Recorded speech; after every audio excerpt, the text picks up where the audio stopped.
Welcome to Shriji food. હું છું મનીષા ઠક્કર.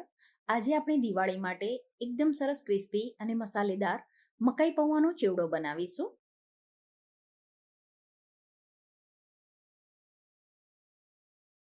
સૌથી પહેલા આપણે ચેવડા માટે મસાલો બનાવીને તૈયાર કરવાનો છે. તો એક વાટકી લેવાની અને એમાં 2 થી 2.5 ચમચી જેટલું મીડિયમ તીખું મરચું એડ કરવાનું છે. તો અહીંયા મેં કાશ્મીરી અને રેશમ પટ્ટી મિક્સ મરચું લીધું છે.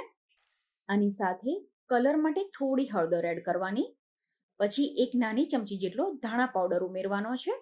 હવે 1/2 થી 1/4 ચમચી જેટલું કે સ્વાદ પ્રમાણે મીઠું ઉમેરવાનું અને 2 ચમચી જે તૈયાર બુરુ ખાંડ આવે છે એ ઉમેરવાની છે. હવે આ બધી વસ્તુને આપણે મિક્સરમાં મિક્સ કરીને આનો સરસ મસાલો તૈયાર કરી દેવાનો છે. પછી ચેવડો બનાવવા માટે જે આ રીતના મોટી સાઈઝના મકાઈના પૌવા આવે છે એ મેં લીધા છે. મકાઈના પૌવા નાની સાઈઝના પણ મળતા હોય છે, તો બેમાંથી જે પણ તમને મળે કે જે તમારે લેવા હોય એ લઈ શકો છો. પૌવાને ઉપયોગમાં લેતા પહેલા એકવાર સાફ કરી લેવાના. હવે અહીંયા મેં કડાઈમાં તેલ ગરમ થવા માટે મૂકી દીધું હતું અને તેલ એકદમ સરસ રીતે ગરમ થાય પછી જ તમારે મકાઈના પૌવાને તળવાના છે.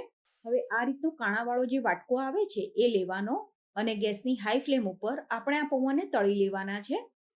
તો મકાઈના પૌવા તળાઈ જશે એટલે આ રીતે એકદમ સરસ ફૂલી જશે.